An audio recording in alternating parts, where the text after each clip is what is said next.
आपण जेव्हा बाहेर पावभाजी खायला जातो, अगदी 10 मिनिटात ते आपल्याला पावभाजी करून देतात.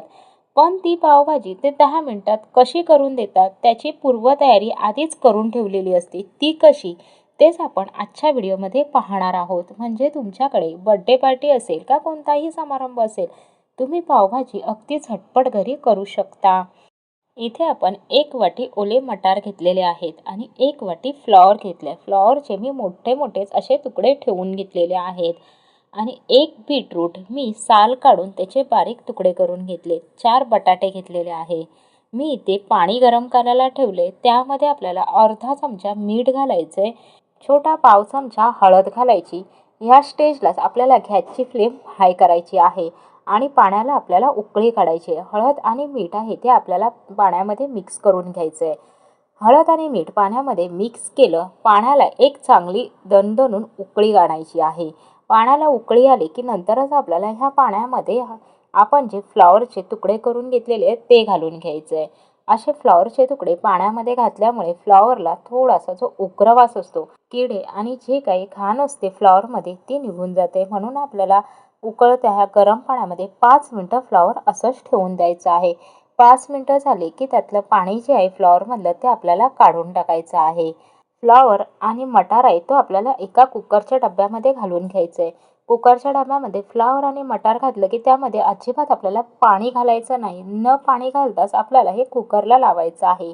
दुसऱ्या कुकरच्या डब्यामध्ये मी 4 बटाटे आणि 1 बीटरूट ज्याच्या बारीक फोडी करून घेतल्या ते ठेवून घ्यायचं आहे. आता मी इथे गॅसची फ्लेम मध्यम ठेवून कुकरला 3 शिट्या करून घेणार आहे. आपण जेव्हा एकदा सगळ्या भाज्या कुकरमध्ये घालतो आणि नंतर आपण पावभाजी करतो, त्यावेळेस जी पावभाजी बाहेर विकत मिळते तशी चव त्या भाजीला येत नाही. तर मी इथे कुकरला 3 शिट्या करून घेतलेल्या आहेत. बटाटे एका डिशमध्ये आपल्याला काढून घ्यायचे आहेत. कुकर थंड झाल्यावरच आपल्याला हे डबे जे आहेत कुकरमधून काढून घ्यायचे. आपण अजिबात पाणी घातलं नव्हतं, पण हे वाफेचं पाणी आहे ते आपल्याला टाकून नाही द्यायचं आहे, तर तेच भाजीमध्ये आपल्याला पाणी घालायचं आहे. इथे मटार आणि फ्लॉवर सुद्धा तुम्ही बघाल तर छान असा शिजला गेलेला आहे, अगदी मऊसूत. जेव्हा आपण कुकरमध्ये सगळ्या भाज्या घालून पावभाजी करतो तेव्हा त्या भाज्या मॅश करायला सुद्धा वेळ लागतो. पण ह्या भाज्या जर तुम्ही आधी अशा शिजवून घेतल्या तर अजिबात ह्या भाज्या मॅश करायला वेळ लागत नाही. अगदी मिनिटामध्येच मॅश होतात. तर इथे आता ह्या भाजी मी मॅश करून घेते. त्यामध्येच आपल्याला जे बीटरूट आहे ते घालून घ्यायचं आहे. मी ह्यामध्ये सुद्धा पाणी घातलं नव्हतं, तर ते वाफेचंच पाणी आहे. तर आता बीटरूट आहे ते मी ह्या भाजीमध्येच घालून मॅश करून घेते. मी तुम्हाला सांगेल, जर तुम्हाला सकाळी पावभाजी करायची आहे तर तुम्ही ही रात्री तयारी करून ठेवू शकता. सकाळी अगदी 10 मिनिटातच फक्त भाजी तुम्हाला फोडणी घालायची आहे. पण तुम्हाला मी इथे सांगेल, जर घाई असेल तर तुम्ही बीटरूट आहे ते सुद्धा असं वाफवून घेऊ नका, तर तेच किसणीवरती किसून टाका. त्याने अजूनच वेळ खूप कमी लागतो ही पावभाजी व्हायला. पावभाजी जेव्हा आपण बाहेर खायला जातो त्यावेळेस त्यांच्याकडे हे असं मिश्रण जे आहे ते तयार केलेलं असतं. फक्त आपण जेव्हा ऑर्डर देतो तव्यावरती ती ही भाजी घालतात आणि आपल्याला लगेचच ते 10 मिनिटामध्ये आणून सर्व्ह करतात. म्हणून मी तुम्हाला सांगेल, पावभाजी कुकरमध्ये सगळ्या भाज्या घालून शिजवून पावभाजी करण्यापेक्षा तुम्ही ही अशी पावभाजी करून बघा. अगदी जशी बाहेर पावभाजी मिळते तशीच भाजी आपली चवीला घरी तयार होते. अगदी मिनिटामध्येच माझ्या ह्या सगळ्या भाज्या मॅश करून झाल्यात. भाज्या मॅश करताना एकदम मॅश करू नका, तर थोडीशी भाजी ही दिसली पाहिजे. म्हणजे जेव्हा आपण बाहेर पावभाजी खायला जातो त्याच्यात थोड्या थोड्या भाजी दिसते पावभाजीमध्ये, तशीच भाजी आपली दिसली पाहिजे. आता बटाटे पण आपण शिजवून घेतलेले आहेत. ते मॅश करायला अजिबात वेळ लागत नाही. थोडेशा हाताने आपल्याला ते कुस्करून घ्यायचे. नंतरच मॅशरने ते मॅश करून घ्यायचे. अगदी मिनिटामध्येच हे बटाटेसुद्धा आपले चांगले मॅश होतात. म्हणजे आपला खूपसा वेळ आहे तो इथे वाचतो. तुम्ही जर संध्याकाळी पावभाजी करणार असाल तर तुम्ही सकाळीच ही पूर्वतयारी करू शकता आणि संध्याकाळी अगदी मिनिटातच तुम्ही ही पावभाजी घरी सहज करू शकता. आता इथे पावभाजी करायला तुम्ही म्हणाल कुकर का घेतलाय, तर तेही मी तुम्हाला सांगणार आहे की मी कुकरमध्ये ही पावभाजी का करते. इथे मी 2 मोठे चमचे तेल घालून घेतलं आणि त्यामध्ये मी बटर घातला. पण तो बटर आहे तो मी वितळवायला नाही दिला. बटरमध्ये जो सुवास असतो तो आपल्या कांदा घातल्यावरती त्या कांद्यामध्ये उतरतो. म्हणून आपल्याला बटर आहे ते पूर्ण तेलामध्ये न वितळताच त्यामध्ये लगेचच आपल्याला कांदा जो आहे तो घालून घ्यायचा आहे. म्हणजे भाजीमध्ये बटरचा स्वाद छान तसाच राहतो. कांदा आपल्याला जास्त डार्क रंगावरती परतून नाही घ्यायचा, तर कांदा मऊ झाला त्याचा थोडासा कलर बदली होईल इतपतच आपल्याला तो परतून घ्यायचा आहे. मी तुम्हाला जवळून दाखवते इतपतच मी हा कांदा परतून घेतलेला आहे. आता आपल्याला ह्यामध्ये 1 चमचा एवढी आलं लसूणची पेस्ट घालून घ्यायची. मिनिटभरच ती आपल्याला परतून घ्यायची, म्हणजे तिचा कच्चेपणा निघून जाईल. मी आलं लसूणची पेस्टसुद्धा मिनिटभर परतून घेतली. ह्यामध्ये मी आता टॅमॅटो घालते. मी 3 टॅमॅटो एकदम बारीक चिरून घेतले होते ते घालून घेतले. टॅमॅटो पण आपल्याला मिनिटभर परतून घ्यायचे आणि आता आपल्याला ह्याचमध्ये 1 चमचा एवढा लाल तिखट घालायचा आहे. मी हे आपल्या घरचंच लाल तिखट मसाला घातलेला आहे. लाल तिखट मसाला घालून तो सुद्धा मी मिक्स करून घेतला. आता आपल्याला ह्यामध्ये भाज्या घालायच्या आहेत. मी 1 गाजर साल काढून एकदम बारीक चिरून घेतलं ते घालून घेते आणि 1 मी शिमला मिरची बारीक चिरून घेतली ती घालून घेते. तुमच्याकडे जर चॉपर असेल तर त्या चॉपरमध्ये सुद्धा तुम्ही हे गाजर आणि शिमला मिरची एकदम बारीक चॉप करून घेऊ शकता. गाजर, शिमला मिरची आहे ती शिजायला वेळ लागत नाही. अगदी 5 मिनिटातच शिजून येतात. म्हणून तुम्ही गाजर आणि शिमला मिरची, वाटाणे आणि फ्लॉवर जेव्हा आपण कुकरला शिजवले त्याबरोबर अजिबात शिजवू नका. पावभाजीची चव आहे ती बदली होईल. आपल्याला आता ह्यावरती झाकण ठेवायचं आहे. झाकण ठेवताना ते कुकरचं झाकण आहे ते लावायचं नाही, तर थोडंसं ते ओपन ठेवायचं आहे आणि गॅसची फ्लेम कमी ठेवूनच 5 मिनिटं आपल्याला फक्त हे शिजवून घ्यायचं आहे.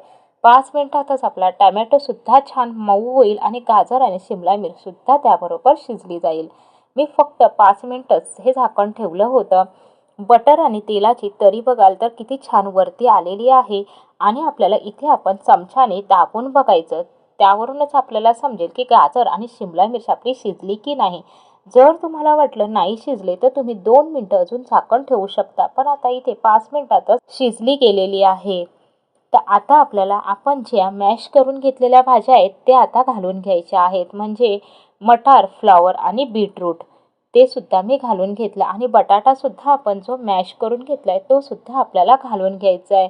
या पद्धतीमध्ये पावभाजी केली तर खूप कमी वेळामध्ये आपली पावभाजी तयार होते. तुम्हाला जर खूपच घाई असेल, झटपट पावभाजी करायची असेल, तर तुम्ही बीटरूट आहे ते न शिजवता किसून घातलं तर बीटरूट मॅश करायला जो वेळ लागतो तो लागत नाही. बीटरूट थोडंसं हार्ड असतं, त्यामुळे जरी ते शिजवून घेतलं तरी मॅश करायला थोडासा वेळ लागतो.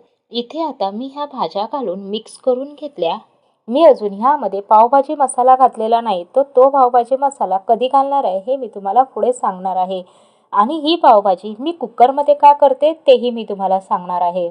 ज्या कुकरच्या डब्यामध्ये भाज्या मॅश केल्या होत्या त्याच डब्यात मी पाव पेला पाणी घातलं होतं आणि ते पाणीसुद्धा मी आता या भाजीमध्ये घालून घेतलं आहे.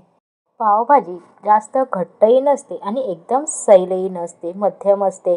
हॉटेलमध्ये जेव्हा आपण पावभाजी खातो तिचा थिकनेस जसा असतो तसाच आपल्याला ठेवायचा आहे.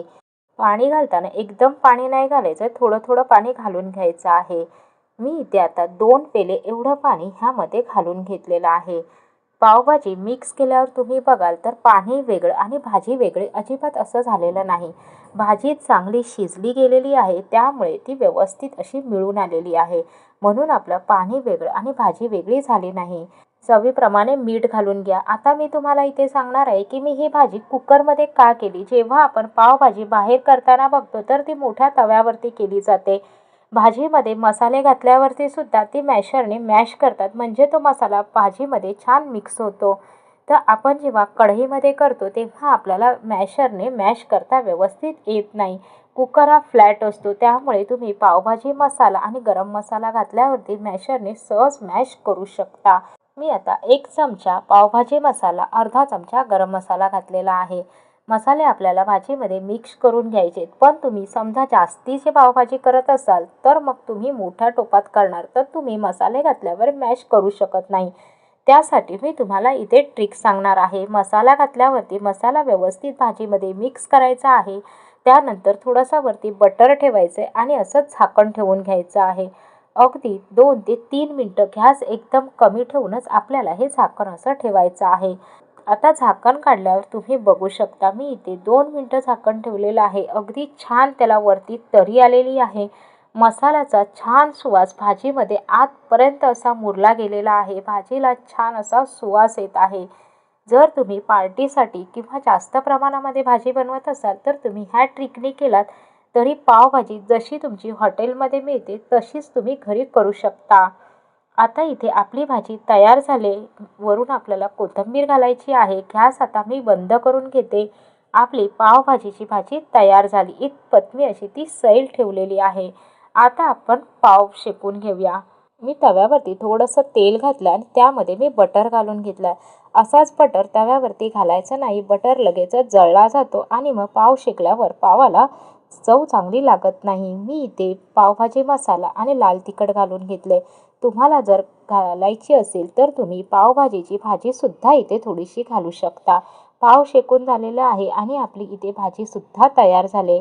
फ्रेंड्स, तुम्हाला माझी पावभाजीची रेसिपी कशी वाटली कमेंट करून सांगा. आवडली असेल तर लाईक, शेअर, सबस्क्राईब करा.